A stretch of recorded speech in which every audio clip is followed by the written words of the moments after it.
Welcome to Build. Hello, I'm your host, Ricky Camilleri. Never in the history of movies has a shot-for-shot remake worked. Sometimes it's fascinating, but it never works, and rarely do English language remakes of foreign films work. But now we have Cold Pursuit, a movie that pretty much defies everything I just said. In it, Liam Neeson plays a man hell-bent on revenge, but unlike previous Neeson revenge outfits, Pursuit is hell-bent on being devilishly clever, hilarious, and extremely fun. Let's take a look. Please welcome Tom Bateman and Julia Jones. Let's hear it. Hey there. Thanks so much for being here. Congratulations on Cold Pursuit. Not what I expected at all when I sat down to watch it, and when I got up, I had a grin ear to ear. I thought it was one of the most fun movies I've seen so far this year. It's fantastic. Congratulations. Thank you. You get to play a villain that I feel like people rarely get to play, the kind of villain where the director goes, no, just go for it.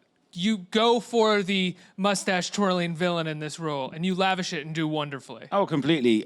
It was, I remember when I came in and met Hans Petter, the director, and Michael, the producer, and they kept saying more, bigger. You go, that thing you just did, do more. And the process of making the film was just like that. They kept saying, keep giving us more. He really relishes in what he's doing. He's not just a bad guy who's doing these things. He really enjoys being a bad guy and killing people. And I think what they wanted was this sort of antithesis to Liam's. It's very heavy, weighty, like an oak tree or something. And they wanted this almost sort of clowny, ridiculous, huge, almost, it was a very dark comedy, but it's sort of like that sort of dark sort of antithesis to him. So that was that, yeah, great fun. Right, like Liam's solemnness is matched by everybody else in the movie being like fairly absurd and outlandish, with the exception of you, I think, as well, where your scenes are primarily with Tom, and I think in each scene you are kind of the straight man to his craziness, and you are there to match him. What was it like doing these scenes with him, watching him go for broke and having to be the straight man in the room? It was really funny because I feel like my character's energy is so still and so calm, and he's just spinning around her constantly. And I think that we talked about that being intentional, and that my thinking was, if I'm just still, he will self-implode. Like, he will shoot himself in the foot. So all I need to do is just kind of poke him a little and provoke him a little bit, but never lose my head, which was really hard, actually, because Tom's a good actor, and he was very provoking. You said that with like a weird... Everyone was very surprised that she just said that. What was that? Seemingly backhanded compliment almost. I mean, he's a great actor, and it was challenging to not kind of rise to his level of energy and not to get sucked into what he was saying. And it was just hard to just be still and let him try and get a rise out of me and not go there. It's so interesting hearing that, because obviously when you're doing it, you're going, shit, am I going crazy here? Because you'd be doing a scene, I'll be doing a scene with Julia, and she'll just be sort of wonderful and still, and it's both frustrating. It's frustrating for the character, because the character's going, come on, he's trying to get a rise out of this woman. All he wants is for her to react, and brilliantly, she doesn't. Well, you were winning, because there were times where I was, you were getting to me. It was getting emotional, and Hans Petter would just say, "You need to chill, just calm down," and that was the hardest thing. I kept saying to Hans Petter, I feel like I'm coming in doing this. As and he wanted me to do this on top of it to sort of stay in this genre. Well, what's interesting, I think you bring up something that is really great about this film, is that usually within this drama, or in this genre, the characters don't have clear backstories in scenes. You were just sort of moving the narrative forward. It's like the money bag goes here, and this person has it, and this gang of dealers is trying to kill this person. Every scene has 5 jokes and has a character that shows up for 5 seconds, has a backstory that appears, whether as a joke or something necessary for the plot. You never get that in a movie like this, and I think that goes back to, like, because you are being so stoic, we can see a version of what this relationship was prior to them getting divorced. Suddenly, the pieces of who they are makes more sense than I think in most genre movies would give them a chance to do. Right, because you want it to be grounded in reality or in truth, because that's what really makes his behavior so effective, and not just a caricature.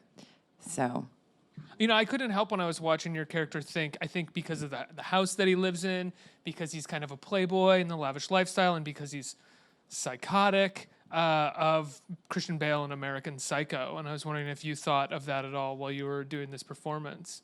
No.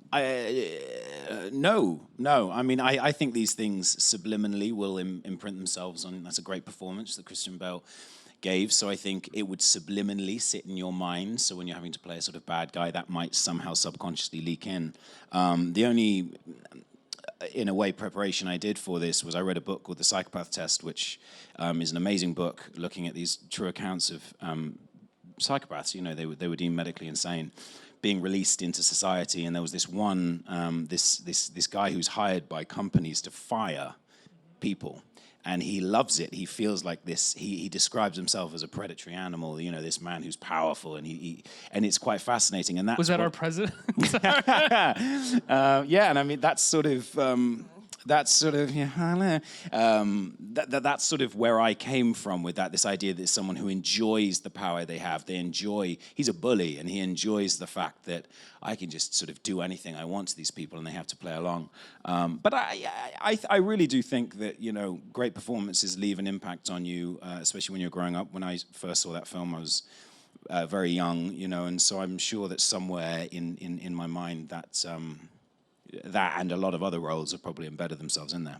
I think, the main difference between that performance and that role and this performance in your role here is that one is always a man who's trying to keep everything together on the surface and is sort of bursting underneath his skin, and your character is kind of not even trying to keep it together in front of people. He is their boss, and he can be as crazy in front of them as he wants to be. Yeah. This is based on the director of this directed the original film in Norway. Did he have you guys even watch the original? Had you seen it, or was it kind of like, let's go into this fresh and not even think about what I made before? I think everybody kind of made their own decision about that. I watched it before we started filming. You didn't. No, I know I didn't. And I loved it. It was something I hadn't seen before. The humor, especially the combination of the violence and the darkness and the humor, the sort of feeling of not knowing if you're supposed to laugh or not, was really exciting to me, and it was very helpful in understanding the tone of Cold Pursuit. That's how it helped me the most, I think. Have you seen it since? No, I haven't. I mean, I've done a few remakes in my time, and I've never wanted to. I made the big mistake. I did the stage production of Shakespeare in Love in London in the West End, and I was playing Shakespeare. And when I got the role, I sat down with my mum and watched the movie. And it was a big mistake because Joe Fiennes is so fantastic that I found myself in rehearsals and everything actively trying not to copy him, which means you're already being influenced by that decision. So ever since I've done, Murder on the Orient Express was a remake of a film I did, and I didn't go back and watch that or anything because I find it influences me in a negative way. I think I start questioning myself. So I wanted to approach this such a brilliant script. The second I read it, I think everyone in the cast felt the same.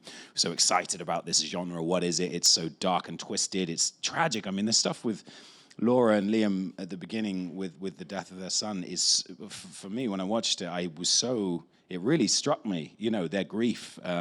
Yeah, there's still like an odd joke in that early scene with the coroner's thing bringing the body up for an extended period of time. Yeah. It's like the first moment where the movie lets you know that this is going to be really macabre humor. And really to have it humor. in that scene, at that point, when the audience is going, oh my God, these parents have just lost their kid, kind of summed up for me, I think, the tone of the movie of just going, what the hell? It makes you uncomfortable, I think, as an audience. So, and that's why I wanted to do the job. I wanted to try and be part of that journey, messing with the audience. Are we allowed to laugh? Is it dark? Is it what? And I think if I'd have watched the original, I wouldn't have been able to do that, I don't think.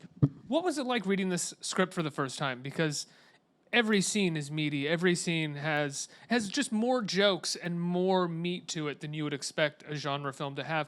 And I've seen people try to make a movie like this with this kind of script and kind of screw it up because they go too far over the top or they don't really know how to handle the tone. But I guess you guys had the original Cold Pursuit to see that this director knows how to actually do the script.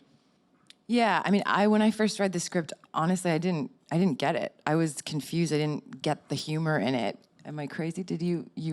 Okay. Why? But my character's funny. Yours is out there. I think I was misled, or I was thinking of other action thrillers. It was clearly that's what it was. And when I sat down with Hans Petter for the first time, and the first thing he said was, so we're making this dark comedy. I was like, oh, okay, this is going to be really fun. And knowing that Hans Petter had done it before, had made this film, it was very easy to trust him, and he let us kind of experiment with things and go off and try stuff. And I felt a lot safer doing that because, of course, he was going to bring us back to, he knew exactly what he wanted to a T. And he wasn't going to stray from that, but there was room to, maybe we can do it this way, maybe we can get there through this way. So it was very fluid and very collaborative, even though it was a remake. Oftentimes when people talk about actors and they talk about acting, they talk about vulnerability. And vulnerability always gets sort of put on performances that are dramatic, that are heavy, that are often sometimes very underplayed and subtle. But when I watched you do a performance like this, that I actually see vulnerability. You're being very big. You're breaking sort of all the rules that you're taught. As an actor on film, you have to have a group of people telling you that you're doing the right thing, that all of your instincts are for the most part correct while you're doing this. Does it feel that way while you're doing this? Does it feel more vulnerable to do something like this rather than do a small drama? Yeah, I did feel quite vulnerable doing it because, as you say, the size they were asking me to go to was something that, I thought, well, naturally, I wouldn't want to sort of do this. But I took that as part of the character. I mean, this character is so far removed from anything I've done really before. So that was part of embracing that, of just going, well, this is a different genre. It's a completely different character. And this character does do these things. And he is that size he is. And he's talked about, one of the first things that Liam's character is told about me is he's a different breed. This guy is a different breed. He's weird. Like, he's a weird guy. He's kind of unhinged, and that for me. Right, like the men before him or his father were businessmen. Yeah. And this is the one that enjoys the violence, and enjoys he's just hurting people. Yeah, he's got to screw loose, and but it was a bit vulnerable. But at the same time, you have to approach each story. At the same time, he's so dedicated to his son's diet. Yes, exactly. Which is a sort of bizarre, thing. And I thought, what drives this man? I thought was power, and he likes having power over his wife, his ex-wife, and his kid, and then all of the people that work for him. And the reason he behaves in the way he does is because he's losing power, and just like a bully in the playground, as soon as he starts to lose power, he lashes out and does a bit crazy. And so yeah, and it was vulnerable, but really you do have to, I look at each job I do, you have to not only understand the story and try and tell the truth, but you have to understand, his little name drop, Judi Dench once told me, she said, you have to understand the cog that you play in the machine, and you have to know what the machine is, what your character serves, and you have to do that to the best of your ability, and with this, it was that I thought I can't play the stoic, quiet, heavy character because there are versions of that in the film, and what my character needed, the job that was asked of me, is to bring a bit more of a firecracker to the story. So that's what I tried to do. But even when you know that you're, a cog in the machine is not maybe the best way to put it, but even when you know that you are part of a larger process, when you do have to do some of the things that you do right after they call action and before they call cut, I imagine there is a bit of nervousness there. It does feel challenging. Oh, completely, and there was one scene in particular that I was quite uncomfortable with. It was actually ultimately one of my favorite scenes. It's with an actor called Arnold who plays a hitman who comes in, and some of the things I had to say to this man, I found very hard to say. And as soon as you basically become a racist, a dog whistle racist, and it was very hard to do that for me. And Arnold and I had spent a couple of days rehearsing together, and we became friends. And he's originally from Birmingham, and I'm from England, so we were sort of talking about home, and we talked about Peaky Blinders. So we've become really good friends. And each time they called cut, I'd sort of go, I'm really sorry. And he'd go, man, come on, we're having fun here. But it was a hard, it was hard to do. It was a hard scene to do, but it ultimately became one of my favorite scenes. And I remember a teacher at drama school back home when I was training as an actor, and he said, I said, yeah, but I said about this character I was playing, I said, well, I wouldn't do this. And he said, well, that's the difference between you and the character. And that's exactly with my character Viking in this. There's so much stuff that I wouldn't do. And you go, well, that's where the key lies. That's where the link between you and Viking is. Did Hans, the director, did he tell you how sort of stoic your character was going to be for your scenes? No, he didn't. We didn't really talk too much about it before getting into it. But in retrospect, I think his direction was he knew what he was doing with her. And I had an idea of what I was doing with her, and it was about finding this space in between. And his thing was, you know, because he's thinking about the big picture in a way that I'm not. And so it was a lot about what is going to provoke Viking the most. And also, it was important that she was the one character who he didn't have control over at all. In fact, she had control over him. So I think he was molding that in a way that I wasn't aware of. He'd sort of say little things along the That's what way. a smart director does. He doesn't tell you what he wants before you get there, because then you go in with an idea and you can't find it yourself, which is where you're going to get the best performance, is when you are able to find something with him that feels authentic to you, right? Yeah, absolutely. I think we have some time for audience questions. Who has a question out here? Does someone have a question? Oh, I thought we had 2 audience questions. Guys, I love Cold Pursuit. I thought it was so great. Congratulations. It opens this Friday, right? Friday the 8th. It's so great. It's so much fun. It's really hilarious. 2 great performances. Everybody give them a huge round of applause. Thank you. Thank you. Thank you. Thanks.